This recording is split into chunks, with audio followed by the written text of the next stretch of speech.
Right.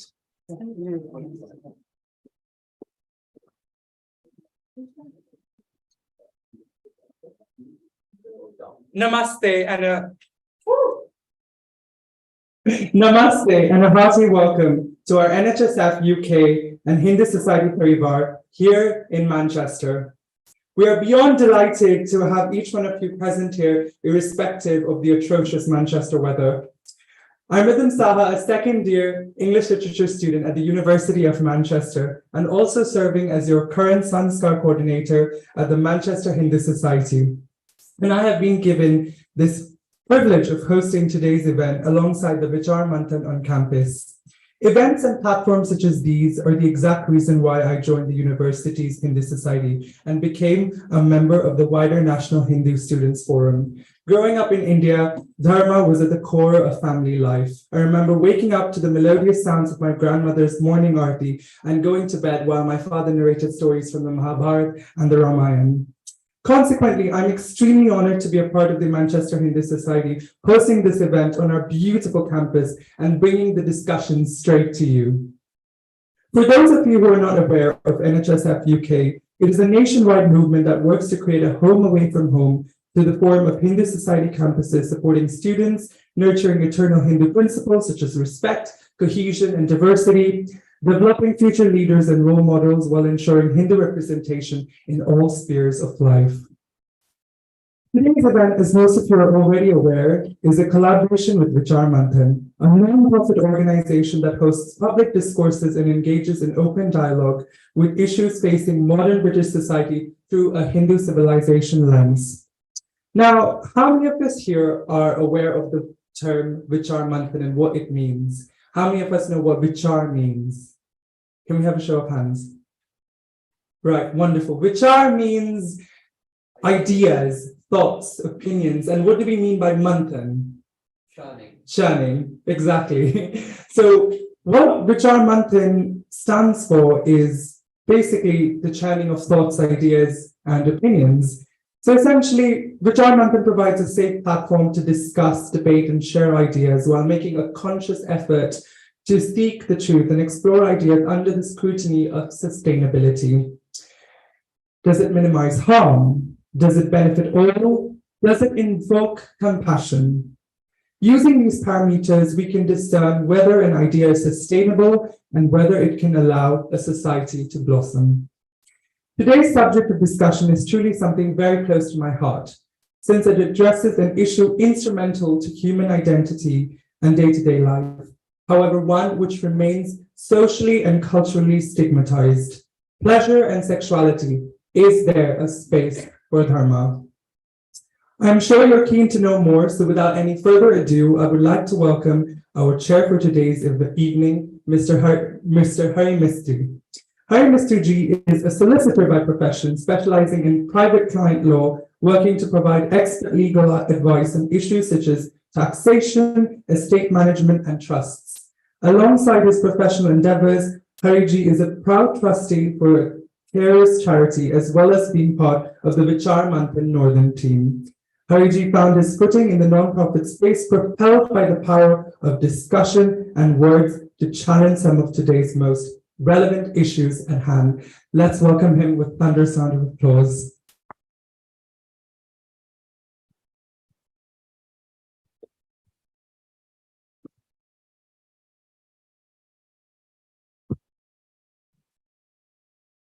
Namaste. Thank you, Ridham, for that warm welcome. And I'm delighted to be here this evening talking about the topic and sharing the ideas around Dharma, the Dharmic approach to exploring pleasure through our sexuality. And to do that, we have a wonderful speaker here today, in Dr. Akshaya Rajangam. And I'm sure we're going to get some interesting perspectives from her. By way of background, Akshaya is currently an obstetrics and gynecology specialty trainee in Leicester, with a special interest in medical education. She is also a former NHSF Vice President and a graduate of the Bwani Speakers Academy, as well as now being a member of the Vichaar Manthan team. Welcome to the platform, Akshaya. Thank you very much for having me here, Hari, and thank you to NHSF and for Vichaar Manthan for hosting our fourth Vichaar Manthan on campus. It's really exciting to be back. So before we deep dive into the conversation, it might be helpful to, in the discussion, if from the opening remarks, you define sexuality, pleasure, and Dharma. Okay, so we're going to start off by defining sexuality and pleasure, and then come on to Dharma. And we'll understand how actually, once we start to define Dharma, we can bring back that framework into our take on sexuality and pleasure. So the common dictionary definition for pleasure is anything that gives joy. Now, we're not talking about the long-term contentment that one seeks, but rather that immediate consequence of joy that we get with whatever we indulge in, whether that's the food we eat or a movie that we watch. Anything that gives us that burst of joy is pleasure. And pleasure is a very powerful tool because it becomes a driving force for us to undertake many activities. And the resulting reward or the resulting joy feeds further activities. Sexuality. Now, many NHS sexual health websites define sexuality as one's attitudes towards sex. Now, this could be likes, dislikes, preferences, orientation. Now, all of these come under this broad definition of sexuality. Now, let's come to Dharma. And I think our lovely host actually started to define Dharma in his opening remarks, which is quite nice to see. So Dharma is a very complex term to succinctly define, and many scholars and academics have written books and texts on this over the centuries. We could almost take one definition of Dharma from its root words, Dri, that which is to uphold or sustain, or Rhythm, that which is of universal order or harmony. Now, one way of looking at Dharma, and looking at Dharma in a more practical way, we can say, is applying Dharma in the context of seeking and aspiring towards an absolute truth. And this absolute truth leads to flourishing of society. This absolute truth we can term in Sanskrit as Satya. So Dharma is Satya, Satya is Dharma. Now, Vichaar Manthan actually does an excellent podcast on this very episode of what is Dharma. So if you want to dive further into it, do go listen to it. But there are three parts to this aspirational seeking towards this absolute truth. As our lovely host said, the first being that which maximizes benefit, the second, that which minimizes harm, and third, that which is of a compassionate nature. When we are able to fulfill all three parameters, inevitably anything that we are a part of, we are contributing to flourishing. We're contributing to punya, that which invokes flourishing, not just to ourselves and the person who's involved, but to the wider society. Now, it's important that we understand this framework because we're going to be referencing this a lot as we talk about this topic of pleasure and sexuality. So if I may come very quickly, Hariji, into now redefining pleasure through the lens of Dharma. Some of our ancient texts, the Vedas, the Mahabharata, these texts and literature actually reference the four pursuits, the four human pursuits. We call them the Char Purushartha. Purusha meaning man or individual, and Artha, pursuits and meanings. At the very bedrock, the first pillar is Dharma, this aspect of sustainability, of flourishing, out of which comes the second pillar, that which is Artha. It was recognized that material wealth is an important aspect of human society. So that of acquiring and living in material wealth in accordance with Dharma, i.e. earning, having a house, wearing great jewelry, all of that was acceptable as Artha in accordance with sustainability. And now we come to the third pillar, which is the premise of our topic today, Kama. Kama, that which is pleasure. Engaging in activities of pleasure, that is in accordance with sustainability. And not only our Hindu civilization, but our Greek civilization also talked a lot about this. Pleasure being a force that one can harness. And we personify these aspects of pleasure. In Greeks, call them muses. In Hindu texts, we call them the Gandharvas. The pleasure of art, the pleasure of music, the pleasure of sex. And when you learn to harness and channel it, you flourish. If you shy away from it, then your life becomes a bit gray, not as enriching, as rich. But when you become consumed by it, when you do not know how to harness it, and when you let it overtake you, it starts to invoke diminishing, destruction. So we can talk more and more about this, Hariji, but I hope that sets a base understanding of sexuality, pleasure, and how Dharma fits into all of this, or starts to fit into all of this. No, that's great. So there are various schools of thoughts in Hinduism, which are frankly at loggerheads with each other. So some believe in achieving pleasure during sex. So believe in achieving pleasure during sex, but in procreating. There is a common belief that spiritual people should absolve from sex and practice celibacy. And it's a well-known teaching and behavior from Hindus who practice spirituality for peace, self-purification, or liberation.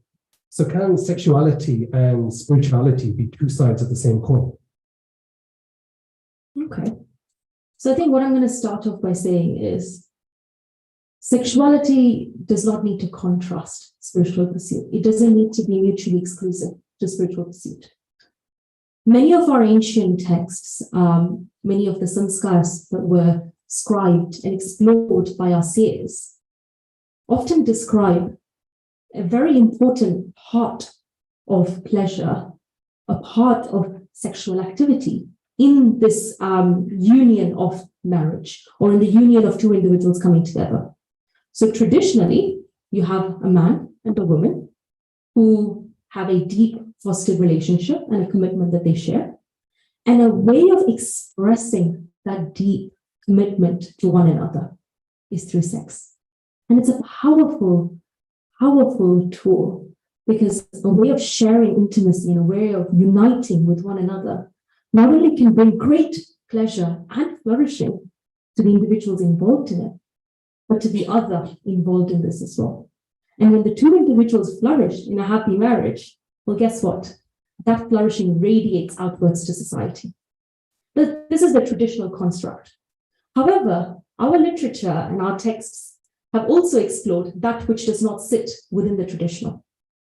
So the notion of semen is actually deified and seen as the very essence and existence of life.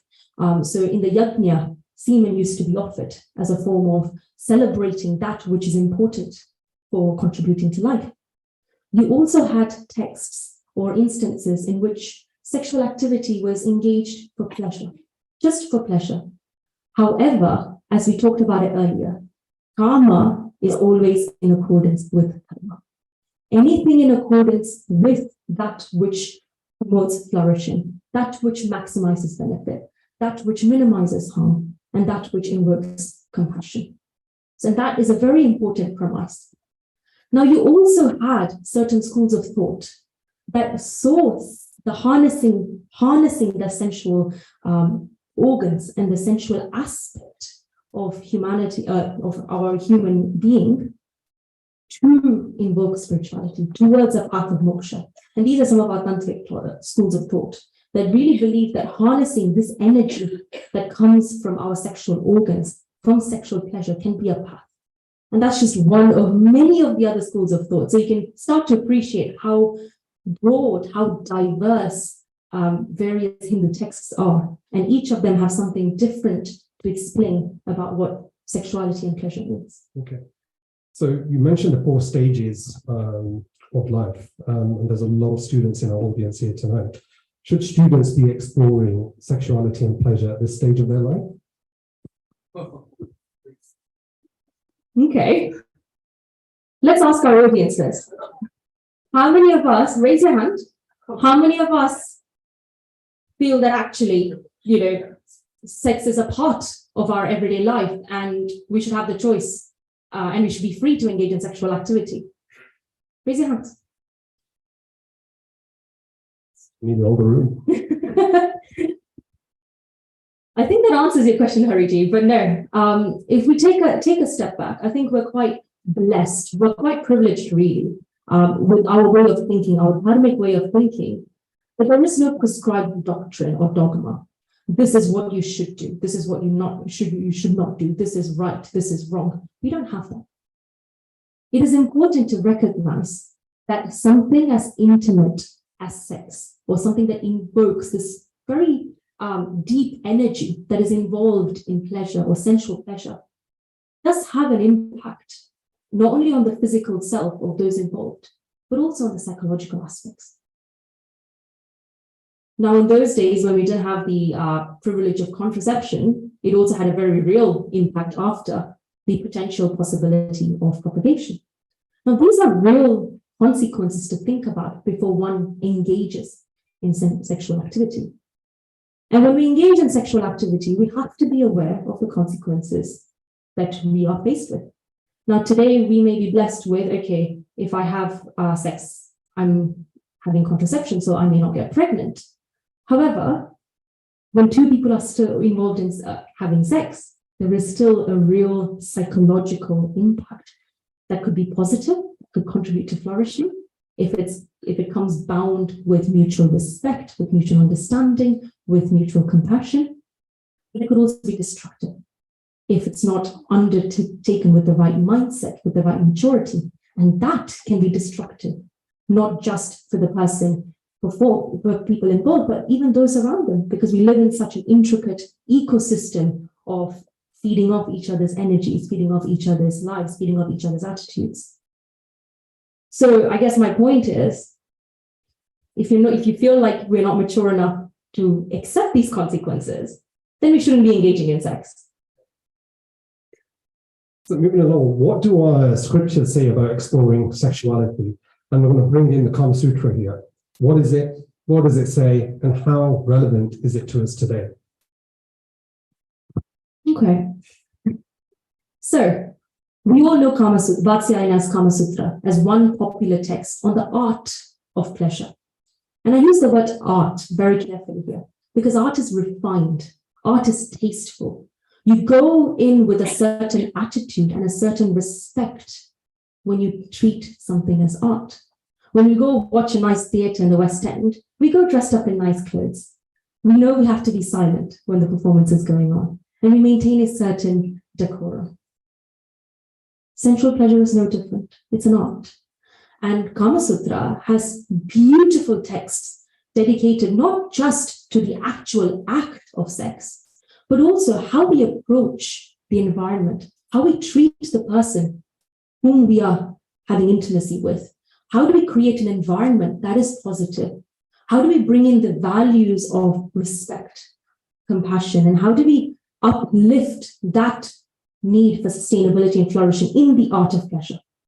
And Kama Sutra is just one text. There's an entire genre of texts dedicated towards this art of pleasure. Now, pleasure is one side of it. When we talk about sexuality, one's attitudes towards sex, there is no prescribed yes, no attitude that one should adopt, apart from that which is in accordance with sustainability. So our texts have actually encompassed a wide range of traditional constructs of union, but also ones which don't fit the norm. So, for example, we have the story of Draupadi, who has 5 husbands. We have the story of Ayyappa, a deity venerated in the south, who was born out of the union between Vishnu and Shiva. We have the story of Shikhandi, whom we can interpret in today's context as either a hermaphrodite or a transgender. We have the story of Arjun, who assumed the form of Brihannala, a eunuch, which was actually a blessing to help him with his guys in the forest in the Mahabharata. So there is a range of sexual attitudes and sexuality that's well explored within our texts and depicted as well. But when we think about Draupadi and we think about the Pandavas, we don't delve deep into asking, okay, so how did they go about engaging in their sexual activity? How did they make it work? Their individual beliefs and attitudes didn't really matter as much as, okay, how did Draupadi behave as a queen of the Pandavas? How did the Pandavas conduct themselves in society? How did they uplift Dharma? What they believed in their sexual attitude was a non-issue. It was accepted. And the same goes for all the other sexual attitudes that we can perceive that did not fit the norm or did not fit the traditional construct. And I'm just quoting 3 of the millions of examples that's scattered across our various texts and stories. Okay. And that's how liberal our ancient Hindu society was. Okay, so if we rely solely on the scriptures, does it not turn them into precedent used as law? Do we not need to think in today's mindset and ask how Dharma would respond to it rather than looking at scriptures and treating it as the law? Okay. Show of hands, guys. How many of us have read Shakespeare?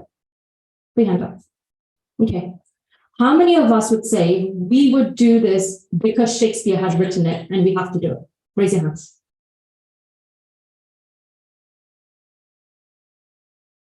What Shakespeare wrote was literature. It was literature modeled to that context in time, and we are inspired by it. We may not agree with certain aspects of it, but we are inspired. We may be inspired by certain aspects of it, but ultimately it was literature. It was literature written by a renowned person of his time. Why can't we treat our Hindu texts the same way? We've got a plethora of Hindu texts, some which we may actually say contradict one another in terms of their schools of thought, but that's okay, because they are individual viewpoints coming from different perspectives based on those rishis exploring those narratives. Now, as our Dharma is so beautiful that we can evolve through these different centuries and take inspiration from it, but apply that Dharmic framework and really take a snapshot of, okay, what applies to us in society today and what doesn't apply to us in society today, and ultimately what contributes to sustainability and what contributes to the flourishing of not just myself, of just yourself, but those around us. And that insight, that vivek, as we call it, that ability to discern and be able to explore and take inspiration, but be able to apply that to today's context is a big liberty that we're given in our Hindu framework. And that's something that we ought to realize and actually start applying in our daily lives. Okay, so we've covered scriptures, we've covered the different sexuality spectrum. Temples in India are embossed with sculptures of men and women engaged in various sexual positions. The great god Shiva's phallus is worshipped in every part of the country, and Kali is a symbol of femininity, sexuality, and the power. Why has sexuality and sex then been the most unspoken topic in every Indian household and turned into a taboo, especially when Hindu Vedic scriptures dating back to 2 millennium BC talk about sex, the benefits of sex, and which give identity to most of the communities in the modern world? So I'm going to give you a minute to think about that. I'm just going to go to the audience. As a show of hands, how many of our audience have had the conversation of sex and sexuality with their parents?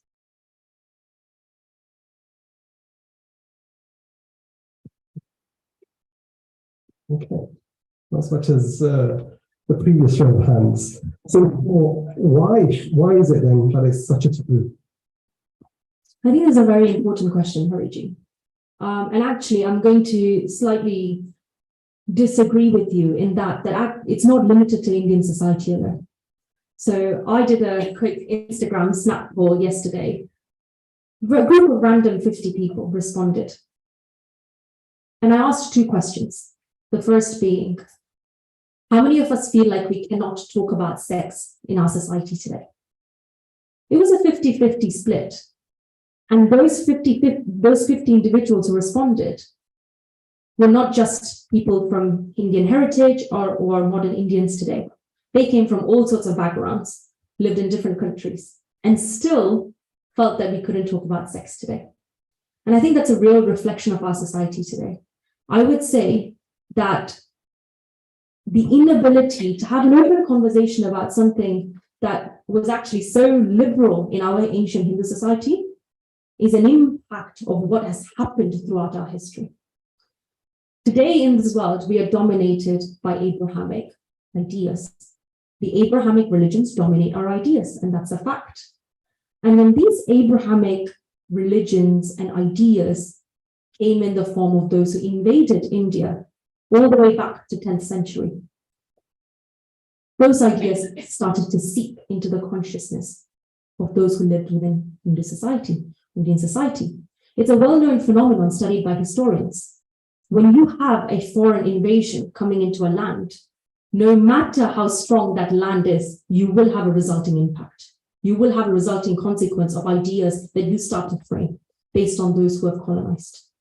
And India was no immune from it, as was the rest of the world, who were colonized by different foreign ideas at various stages in our society.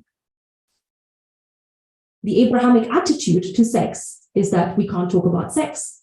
Sex is taboo. Certain individuals are not allowed to practice sex. Sex should be kept behind closed door. Sex is only for procreation. These are Abrahamic attitudes that have seeped through the generations.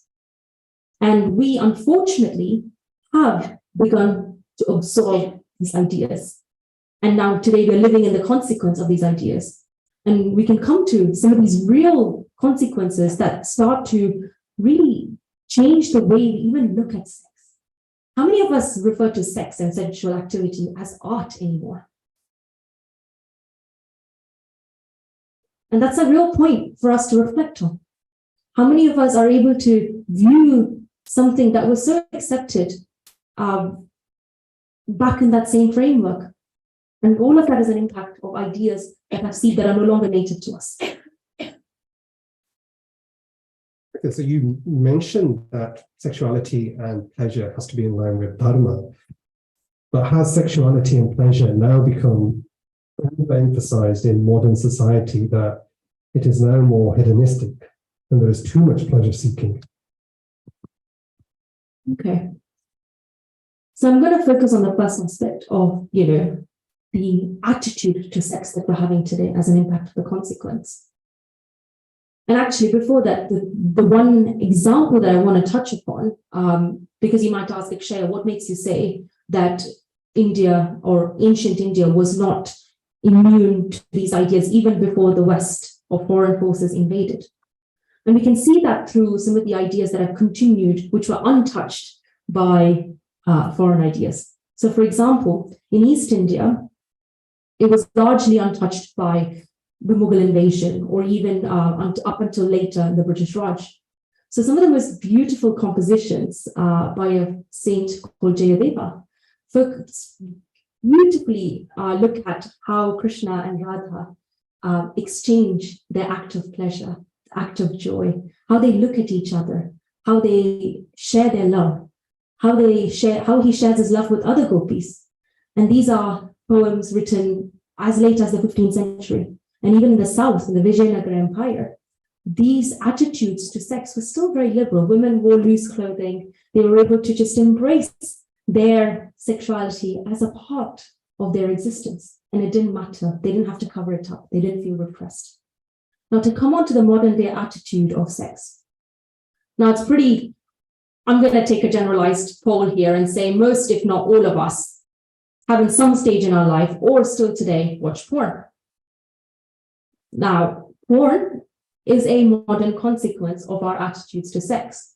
The idea of objectifying, the idea of consuming some of those aspects of sex that is seen in pornography, which, by the way, is estimated to be upwards of $10 billion industry and rising, already tells us how we approach and what our attitude is towards sex. Yes, these women are paid to be in these films and act a certain way, but how many of us watch those acts of pornography and start to apply that in a setting that is no longer just a film? How many of us start to absorb those ideas, and when we are walking down the street, start to see things a certain way? When we have a partner, how many of us start to take some of those descriptions of sex and innately start to think about it? It's a very real psyche that starts to form because that's what we're exposed to. American psychologists studied the phenomenon of sexual repression and sexual frustration. And inevitably, when something becomes a forbidden fruit, when something is something not, accessible, or something that we can't talk about openly, that's the thing that you want. And it's human psychology. And these psychologists study the phenomenon that the result of sexual repression starts to manifest in the form of aggression, adultery, rape. And this has been a continued phenomenon over the last couple of decades. When we no longer can have an open conversation about engaging in the art of sex, engaging in the art of pleasure safely, and being educated about it, and having that conversation with one another openly about it, the rise of sexually transmitted infections start to go up. 1 in 5 have sexually transmitted infection in this country. I see at least 10 patients in my clinic every week. It's a real challenge, and we have to start to look at why these things exist in our society, not just living in the consequence of what is happening. Because all of this comes back to our attitude and our psychology around how we view something as sexuality and pleasure. One last example. I had a patient last Friday, and she was a 5-year-old girl. She was bleeding vaginally. Now, when something is wrong with us, when we're bleeding from somewhere, when we're not feeling well, what's the first thing that comes to our mind? That there's something going on medically, that we're not unwell, there's something going on, right? When she came to us, a 5-year-old who was bleeding vaginally, the first thing that everyone wanted to explore, to investigate, and to hopefully rule out was A, was she sexually assaulted? B, was she exposed to sexual acts that were inappropriate? Or C, was she involved in female genital mutilation? Now, thankfully, although she came from a family that was involved in female genital mutilation, she was not involved. And the issue at hand was a medical issue. But the fact that this is the first thing that we jump to, the fact that something as illegal as female genital mutilation is still so prevalent today, that 6 million women every year undergo this, that really begs the question of why have we had certain attitudes and certain notions to sex that no longer is so, that is in the light of sustainability? Why is it that something that is meant to stimulate pleasure is now seen as dirty, that people feel the need to cut it off, and that certain religions, certain cultures prescribe that, and it's still practiced in parts of Africa and Middle East today? I can keep going on and on, Hariji, but it begs the question of how we respond to the attitude of sex and pleasure, and the result of what we are living today is a consequence of our approach to it and what's been happening over the last few centuries. Now, I'm not saying that things are not changing, and I think the fact that we can even have this conversation today is a step in the right direction, is a progress. But can we learn something from our Dharmic framework, from something that actually existed and was very much accepted and viewed in the light of sustainability and flourishing 2,000 years ago, and maybe start to reapply it in our society today? Okay, so I'm just going to come in here. To take a sideline, how does the criminalization of prostitution in the UK play into our attitudes towards sexuality? How does the criminalization of prostitution play into the art book? Play into our attitudes towards sexuality? Okay. I'll be honest with you, I'm no expert when it comes to the legalities around criminalization of prostitution, but I'll approach this through an area that I know that I can talk about, and that is dance. So dance or arts was seen as a medium of invoking pleasure, invoking a positive experience. And Indian classical dance had aspects that brought sensual pleasure, along with devotion, along with expression, along with creating an experience. Now, in the British Raj, so when the Brits colonized India, they actually banned Indian classical dance. They banned Indian classical dance because they categorized it as prostitution. It took almost 50 years after that, in the early 1950s, for dance to be revitalized and revived again into the form that it is. So when something is criminalized, we have to ask ourselves, what is the intent and what's the motive of criminalizing something? Is that act truly maximizing benefit, minimizing harm, or is it being destructive to society? And we have to examine the patterns of when something is criminalized, what does that result in someone who wants to engage in it? Are we now going to be more unsafe about it? Are we going to approach it in a way that no longer makes it an open conversation? So are we going to delve further into dangerous territory? Now, I don't have the answer, and I think it's all down to all of us to reflect and explore this. But it's something worth thinking about, because when we start to impose doctrines on what we should do, what we should not do, that has a very real impact on how we approach something and how we view something and how we view the people who engage in something. So I'd love to continue this, but we've now reached our Q&A section. So let's take a few of these.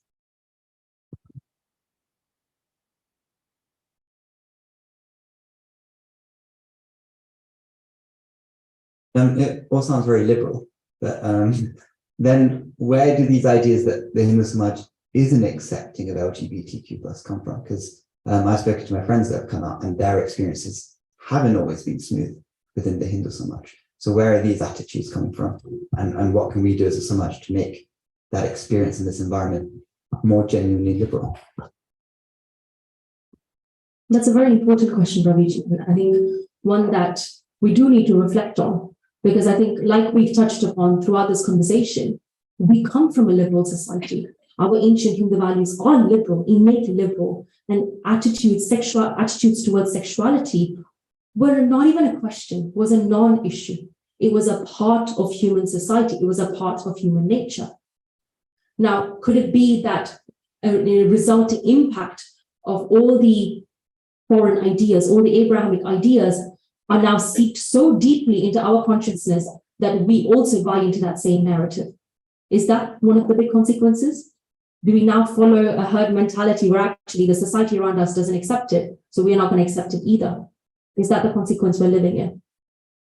We do need to reflect, and it's probably multifactorial, but there is no denying that we are living in a society that is a resulting consequence of these Abrahamic ideas that were fed into, that penalized or criminalized any activity that was not within your traditional man-woman relationship.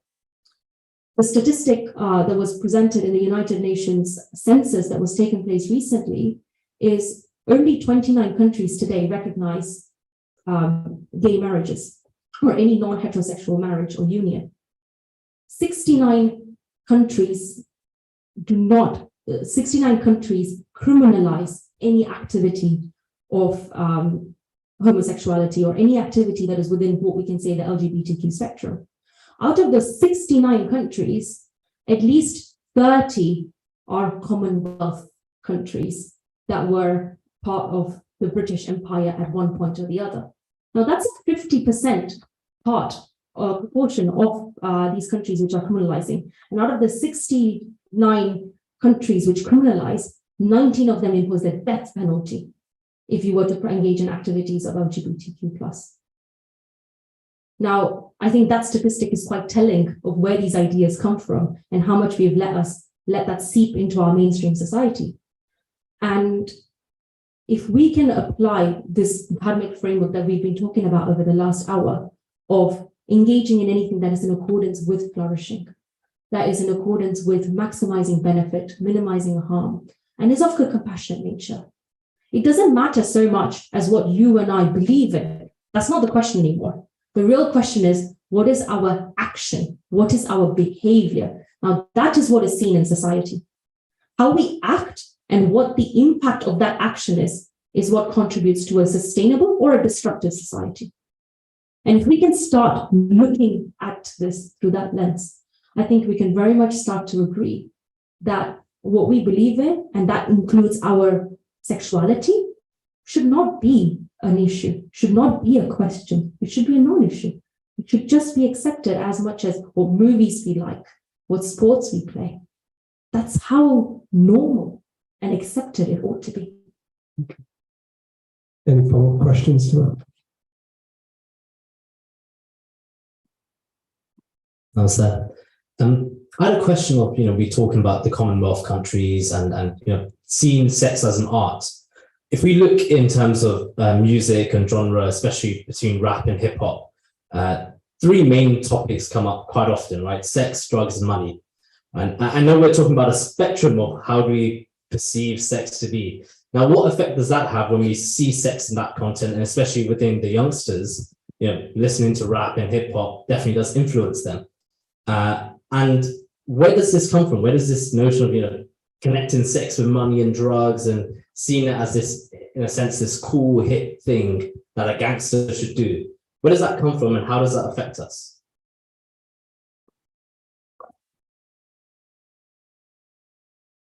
I'm not going to claim to be an expert on, no, and it's the truth, right? Like every art, every form of, and we call these music as art form. Let's just say that hypothetically it's an art form. It all comes from inspiration, right? When we're inspired, we produce something, or rather we're producing something to appeal to a popular narrative or a popular rhetoric. So these are probably the two major phenomena of production of art. So for the first one, if we're inspired by it, then it really begs to question the person who's writing it. Are they inspired by sex, money, and drugs? And is that what they are producing because that's what they're inspired by? Sure, that's their attitude towards sex. But then I'll apply the framework around is what they are propagating, maximizing benefit, minimizing harm, and invoking compassion. Is what they are now taking a responsibility for in influencing all those people listening to that music. Are they acting in accordance with sustainability? And what's that consequence that they are now playing a part into? But do they have that insight? Are they thinking about it when they are producing this music, or when their producers are producing this music? We live in a society where we're caught in this vicious cycle of we consume something, so we ought to produce that. It's almost like chicken and egg, right? What came first? We also live in a society where the more something is popular and trendy, the more people want to buy into it. If we were to build a group of individuals who can be as nuanced in thinking as probably this group is right over here, on how we approach something, what is the impact of every act that we take upon, and what is our responsibility now that we know that everything that we act on has a real impact. And we can think about that in every action that we undertake, and we approach it with that character, with that refined character. Then I wonder, will we still have this attitude of producing or equating sex to drugs and money in a society maybe 20 years from now, or in a society that is ingrained in this Dharmic framework? Time will tell.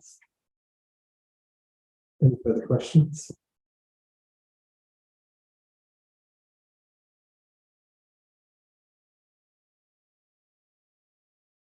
No? Have I left everybody stunned?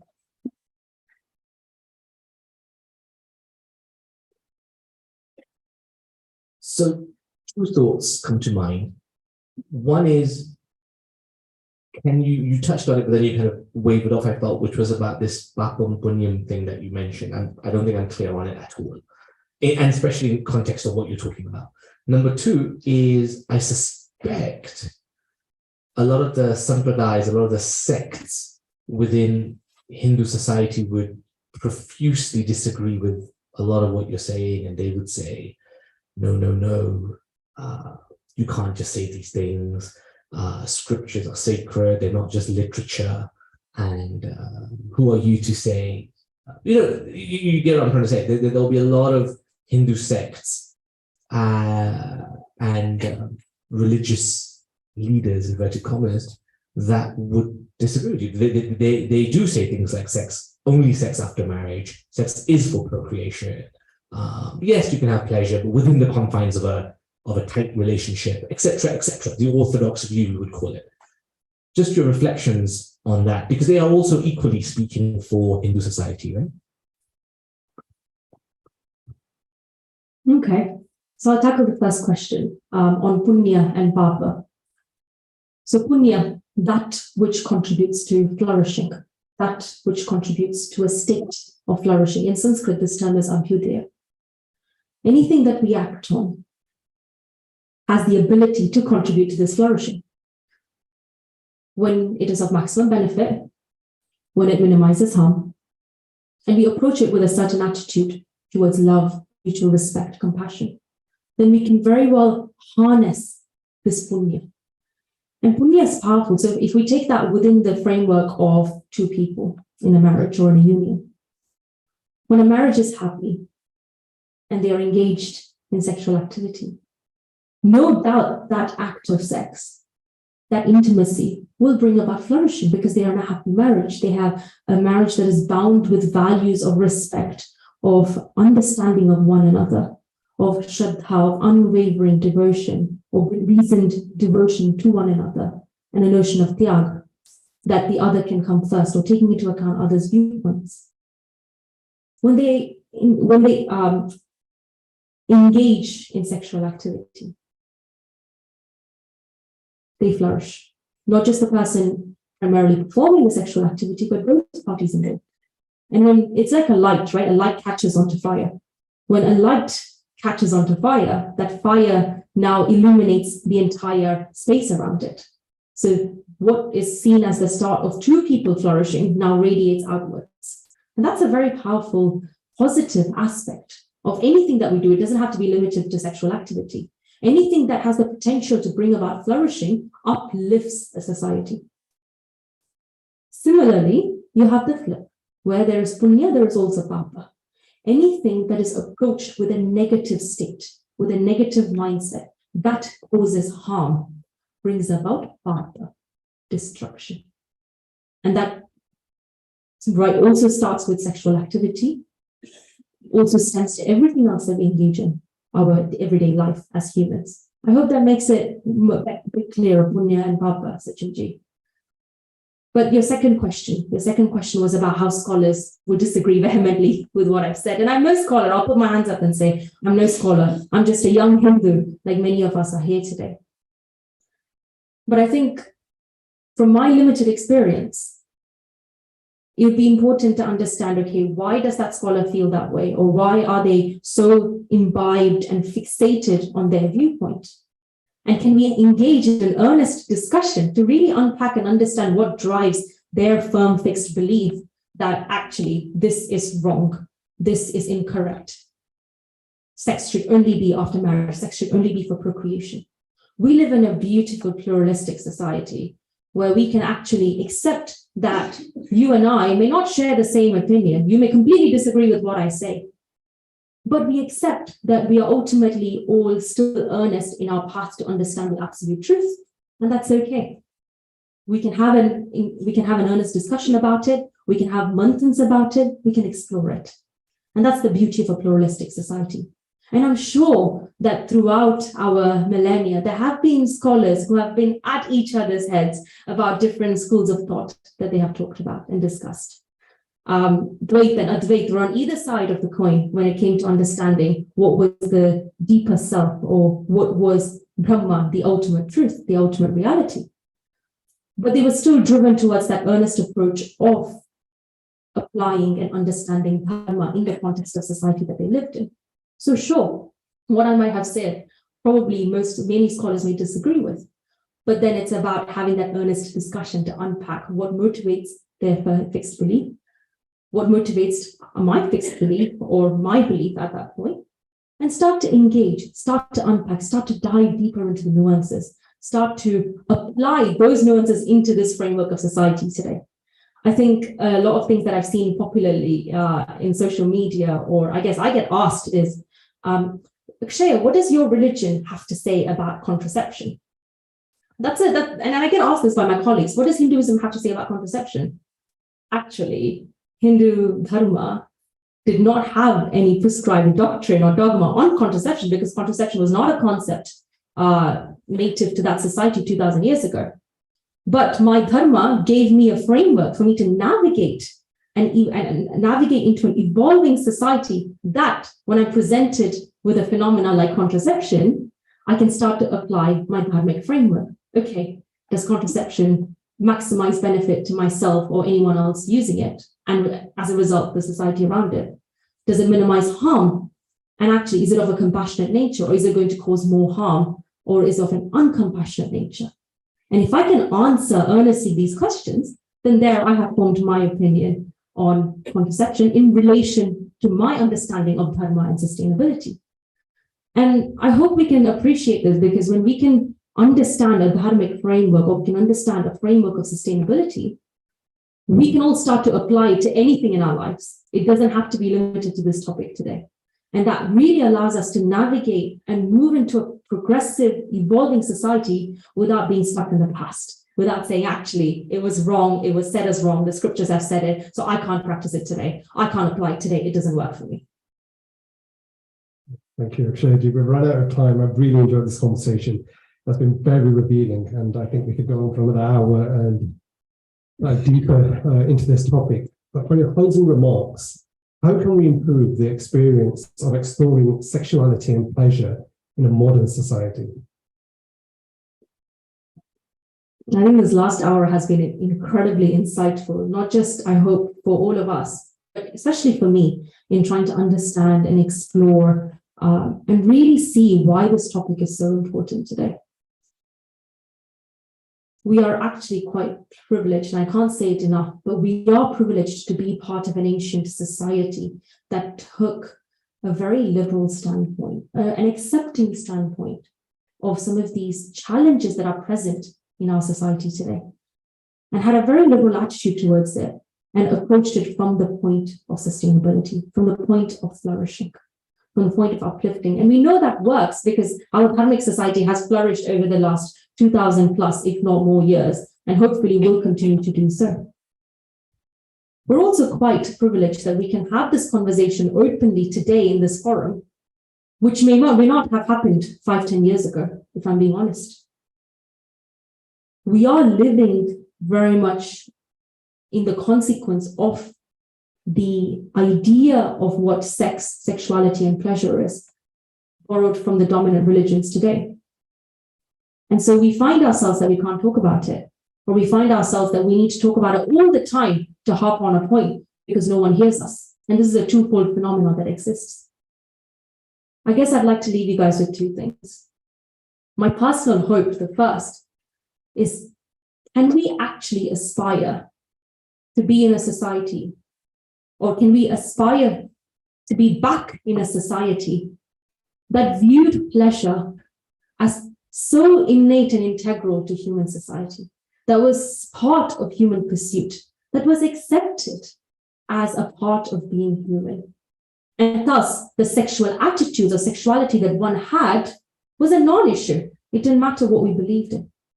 It didn't matter how we felt about our sexual attitude. And it was just accepted that our children do not need to have this conversation anymore because it's no longer a problem. Can we aspire to that society where we don't need to even have this conversation anymore about why this is important and why we are living in a society where we can't talk about it or we talk about it too much? The second is it's well and good that we're living here talking about these ideas of being liberal, about having an attitude towards sustainability and being able to apply all of this with an open mindset, looking at sustainability or looking at it through a Dharmic framework. But the real test is when we leave this lovely auditorium and when we are in our room with the lights off in front of a laptop on a Friday, how are we going to act? What is our behavior going to be? Or when we are out in a bar, in a club, and we've had a couple of drinks and we see that hot girl or that beautiful girl from across, how are we going to act? What is our attitude going to be? Or when we enter into a relationship with whomever it may be, what is our action going to be? What's our behavior going to be? What is our character going to be? And what is the consequence of all our attitudes, our actions, and our behaviors? And how is that going to shape the society that you and I are part of? Not just today, but for the generations to come. Now that is the real test. And I hope that we can leave this conversation today, maybe with a few doubts, maybe with a few disagreements, but maybe with a lot of curiosity that we can now dig deeper, not just into the attitudes of sexuality and pleasure that is present in our society, but our inherent attitudes towards sexuality and pleasure and how that shapes how we act and how we behave in this society. Thank you very much, Akshayaji, for an insightful discussion. It's been a pleasure having you on the platform, and always on the VN platform, we leave you with as many questions as we started off with. I have certainly learned a lot this evening, and I hope you as the audience have had some of your questions answered. And I hope you continue with the discussion and Manthan with your friends and family. My thank you to NHSF for organising the event, along with the University of Manchester for providing the venue. And finally, you, our audience, without whom these events would not be possible. I'll now hand back to Riven to close tonight's event. Namaste.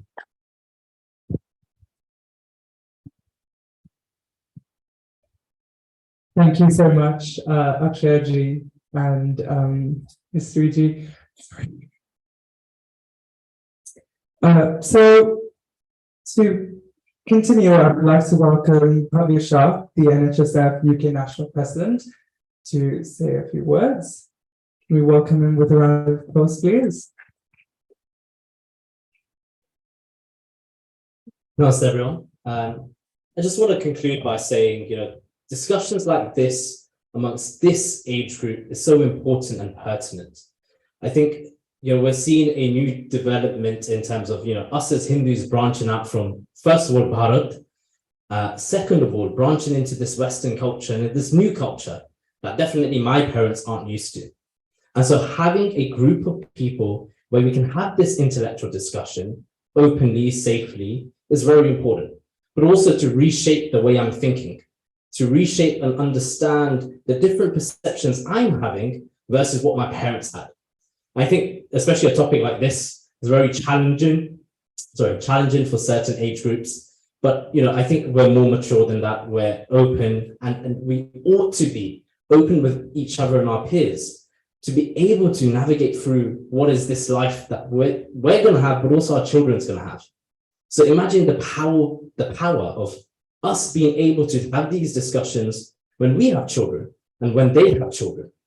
And like Akshay was saying, raising that state of awareness, of understanding the different emotions that our body's going through. And again, we at NHSF UK, National Hindu Students Forum, are open to these ideas, discussions. So if you want to find out more, please go on to our website, nhsf.org.uk. Whether you're a student, you're a parent, or you're just interested in what we have to offer, you can find all the details there. Namaste, thank you. Thank you so much, Bhavya.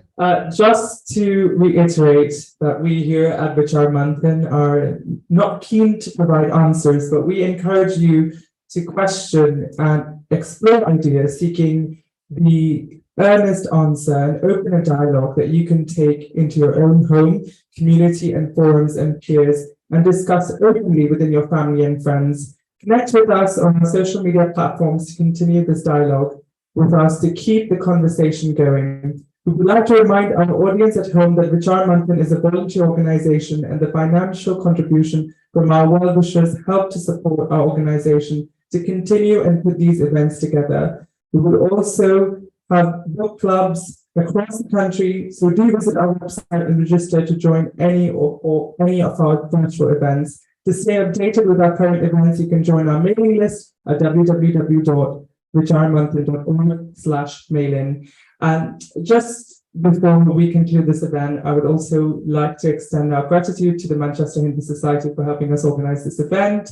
For those of you who do not know what we do at the Manchester Hindu Society, our objective is, again, in accordance with NHSF, it is to create a home away from home. It is to create and foster a sense of family and community, and also to educate people about the importance of Dharma and how it can be applied to the world that we're living in today. So thank you so much, everyone, for attending. Thank you again.